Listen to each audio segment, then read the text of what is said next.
Os últimos dias, uma obra divina apesar dos homens.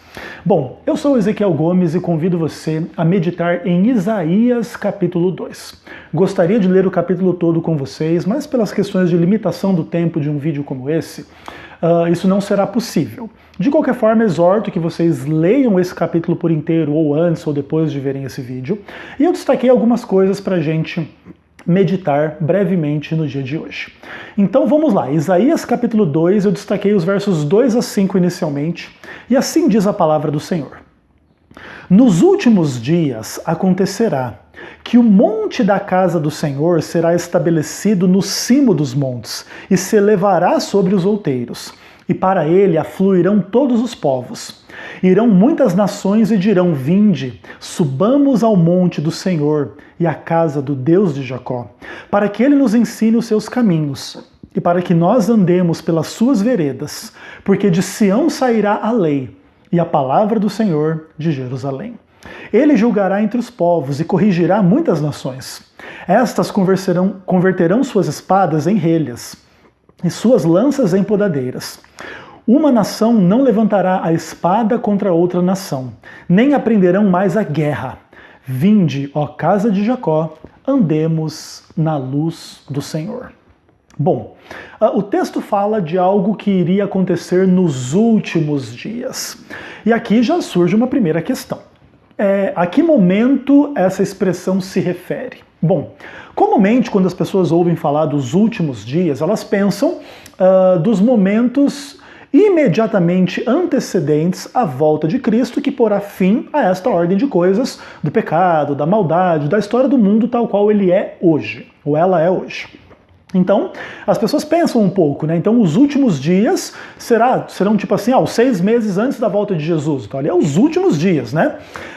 De qualquer forma, na Bíblia, essa expressão, ela pode ter uma conotação com um tempo bem maior de tempo do que simplesmente 6 meses antes da volta de Jesus, vamos pensar assim.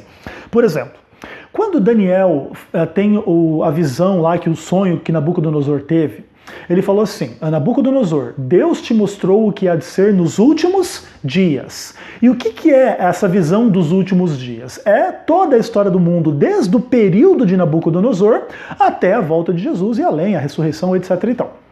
Então veja, o reino eterno lá, né? A pedra que vai encher o mundo com um reino eterno que jamais será destruído. Então perceba, os últimos dias lá em Daniel, por exemplo, então, se estendem desde a Babilônia antiga até esse fim, até esse reino eterno. Então é um período de tempo muito maior do que a maioria das pessoas entende. Agora, independentemente dessa questão, a que últimos dias aqui Isaías está se referindo, é bem claro que aqui está sendo profetizado uma obra divina. Então a casa de Deus seria estabelecida num lugar alto, famoso, conhecido. Os povos iriam afluir para esta casa, buscando conhecimento teórico e prático da vontade de Deus. Então, aqui se diz, vamos lá nessa casa, nesse monte, buscar o Deus de Jacó para que ele nos ensine os seus caminhos. Então existe uma necessidade de um aprendizado, um conhecimento teórico dos caminhos de Deus, mas a palavra de Deus não se limita à teoria, aí diz, para que andemos pelas suas veredas, ou seja, que tudo isso que Deus ensina se torne prática. E isso estabelece o quê? Que a lei de Deus e a palavra de Deus, elas têm poder de transformar o mundo na realidade. E aí essa transformação do mundo aqui, ela é profetizada no ponto de tornar as pessoas menos violentas em termos de guerra, Então, por exemplo, os povos, daquela região, daquela época, faziam guerra através de espada, através de lança, e diz que isso aí seriam, então, instrumentos usados, na verdade, para fazer agricultura, para plantar, e as nações não aprenderiam mais a guerra, e elas iriam andar na luz de Deus, e lembrando, Deus é luz e nele não há trevas. Então, vejam bem, se você entende a história dos últimos dias sobre esse paradigma aqui, aparentemente o mundo vai melhorar cada vez mais. Inclusive, talvez seja uma antítese de Mateus 24, Mateus 24 é o quê? No fim, no tempo do fim, haverá guerra e rumores de guerra. E aqui, nos últimos dias, as nações vão desaprender a fazer a guerra.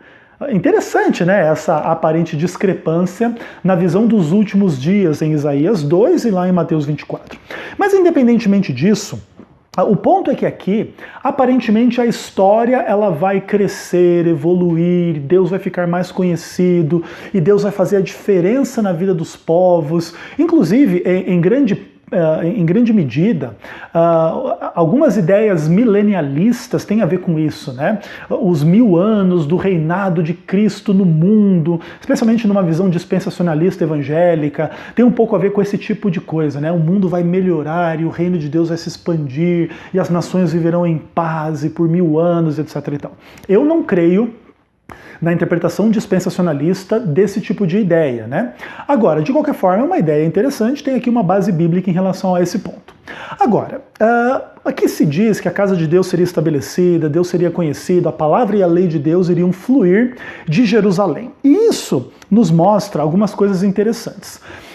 Deus, ele faz a sua obra no meio dos homens, ele usa homens para fazer a sua obra, e aqui surgem algumas questões, né? Qual que é o papel da humanidade no estabelecimento desse reino de Deus aqui, dessa missão de levar paz ou salvação às pessoas?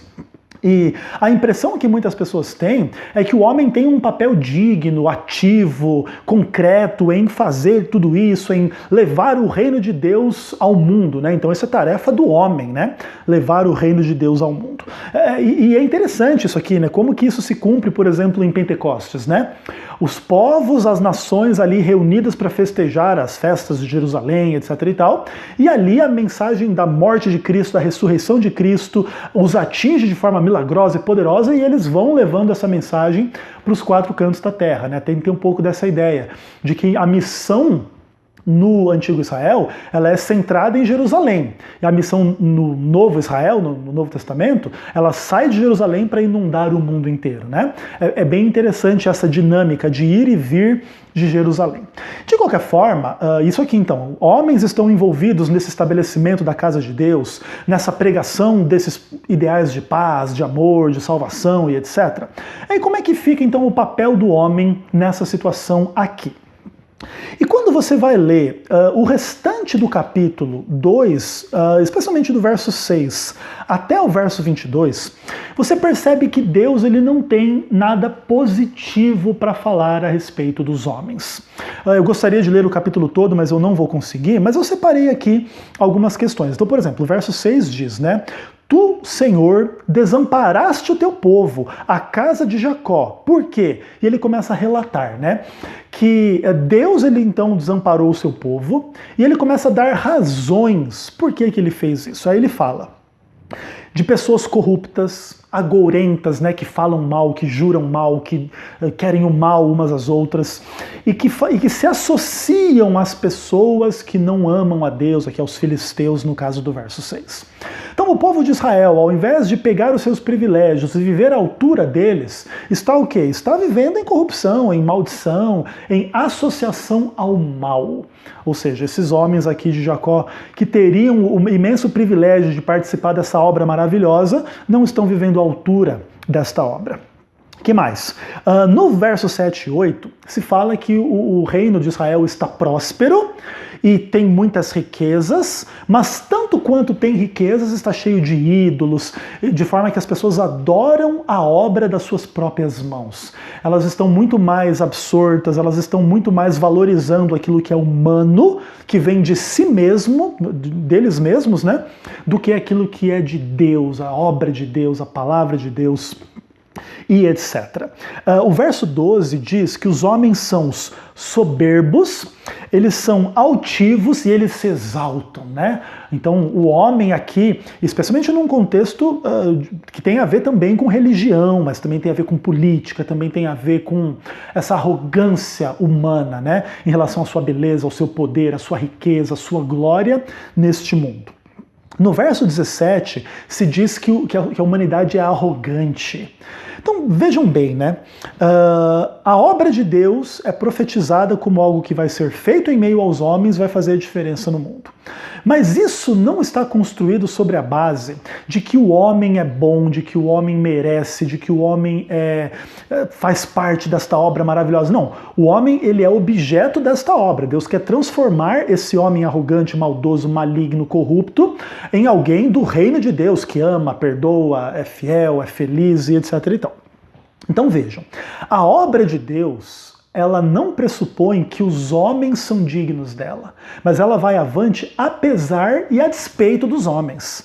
E isso é uma coisa importante quando a gente avalia algumas questões. Agora sim, olha, isso coloca diante de nós qual é o fim a que a humanidade está sujeita ou estará sujeita. E aí, por exemplo, os versos 19 a 22 falam um pouquinho do resultado desta obra divina entre a humanidade, ou pelo menos entre grande parcela da humanidade, e a Bíblia diz assim: então os homens se meterão nas cavernas das rochas e nos buracos da terra, ante o terror do Senhor e da glória da sua majestade. Quando ele se levantar para espantar a terra, naquele dia os homens lançarão as topeiras e aos morcegos os seus ídolos de prata, seus ídolos de ouro, que fizeram para ante eles se prostrarem. E meter-se-ão pelas fendas das rochas e pelas cavernas das penhas, ante o terror do Senhor e a glória da sua majestade, quando ele se levantar para espantar a terra. Afastai-vos, pois, do homem, cujo fôlego está no seu nariz, pois em que ele é estimado. O caminho da humanidade é de mal a pior. E aqui talvez tenha um pouco mais a ver com Mateus 24, né? Haverá guerras, rumores de guerras, os homens serão avarentos, egoístas, né, como fala lá em 2 Timóteo, maldosos, maliciosos, imorais. E você vê então, da perspectiva humana, a história ela só piora. Os homens nunca vivem à altura do chamado do céu, da paz do céu. E quando Cristo se manifestar, e quando o Senhor se levantar, acontece aqui uma imagem apocalíptica, né, muito parecida lá com Apocalipse capítulo 6. Os homens se escondem nas cavernas e então agora eles querem se esconder da majestade do Senhor. E o conselho final de Isaías, né, ou melhor, de Deus através de Isaías, é para que nós nos afastemos dos homens em que nós somos estimados. Qual que é o nosso valor? Qual que é o nosso sentido? Qual que é o nosso poder? Eu gostaria de terminar essa reflexão me concentrando ali em Isaías 2, verso 17. Ali o profeta diz assim: a arrogância do homem será abatida, e a sua altivez será humilhada. Naquele dia só o Senhor será exaltado. Vejam que coisa importante. Por que na obra da salvação ou na obra de Deus só o Senhor é exaltado? Porque, independentemente do quão transformados os homens podem ser por esta mesma obra divina, permanece uma imperfeição generalizada. Nenhum homem faz com perfeição a vontade de Deus ou a obra de Deus. Por isso a gente se afasta dos homens. A gente não confia nos homens, até porque quando os pecados e defeitos dos homens são descobertos, a gente não perde a fé em Deus, porque a gente já não confiava no homem de antemão. E a palavra de Deus está nos indicando esse caminho. Confiar em Deus e não nos homens. E isso também revela para nós uma questão um pouco mais complicada. O problema não é só que o homem não é perfeito. O problema é que o homem é corrupto. Então vejam, muitas vezes, mesmo em meio a pessoas que dizem fazer a obra de Deus, o que se encontra, na verdade, é uma infidelidade amplamente disseminada. Pessoas egoístas, ou vaidosas, ou arrogantes, ou altivas, tudo isso aqui que o texto conduz. Então imagina, uma igreja vai ficando cada vez mais rica e vai adorando cada vez mais ídolos, ao invés de levar cada vez mais o evangelho verdadeiro e a palavra de Deus. E muitas pessoas dentro da igreja lutam por posição, por status, por riqueza, e glória entre os homens, como os fariseus, do que realmente buscando seguir aquele caminho de Cristo, né? Que é desprezado e odiado no mundo por falar a verdade, por viver a verdade, por seguir a verdade. Então, nesse ponto, nós temos que nos afastar dos homens. Agora, claro, aqui tem que haver um equilíbrio. E qual é o equilíbrio ao que a palavra de Deus aqui nos conduz? Nós temos que entender, a obra de Deus, ela é feita no meio dos homens, e ela transforma os homens, e os homens podem crescer e melhorar, e ser agentes e instrumentos do céu neste mundo. Isso é verdade. Agora, essa confiança desta obra de Deus no meio dos homens não pode se transformar numa confiança nos próprios homens, porque aí, se você conhecer os seus pecados, os seus problemas, as suas dificuldades, você pode acabar perdendo a fé em quem? Em Deus, na Bíblia, na palavra de Deus. A palavra de Deus não exalta os homens, porque eles são instrumentos de Deus conforme Deus os usa. Ela sempre coloca um porém sobre o caráter humano, como um caráter imperfeito e infiel em grande medida. Por isso, o cristianismo não é um conjunto de homens, não é uma instituição, não é um grupo de pessoas que confiam em si mesmas, nas suas instituições, nos seus homens, nos seus líderes. O cristianismo confia somente em um, que é Deus que se fez homem, Cristo, para nos redimir e transformar a nossa história. Essa transformação não nos torna perfeitos, de forma que nós não somos perfeitos e nem fazemos a obra de Deus de maneira perfeita. Por isso, a obra do Senhor, ela avança não por causa dos homens maravilhosos que a fazem, né? Não é isso. Ela avança a despeito dos homens ruins que não conseguem viver à sua altura. E eu sou um desses homens ruins. E todos vocês são esses homens ruins. E a obra de Deus é feita no nosso meio e através de nós. Mas em grande medida também ela é feita a despeito de nós. De outra maneira, nós poderíamos nos desanimar com a realidade da nossa vida, da nossa igreja, da nossa situação, na qual nós não temos vivido na altura devida do Evangelho de Cristo. Espero que essa reflexão reavive a nossa vida para que a gente não confie em si mesmo, mas confiemos naquele que ressuscita os mortos. Né? Paulo fala um pouco sobre isso. Né? A sentença de morte está contra nós. Para quê? Para que a gente não confie em nós, mas naquele que ressuscita os mortos, somente o Senhor Deus da vida, aquele que está vivo e viverá para todo sempre. Um abraço para todos vocês, que a graça de Jesus seja com todos.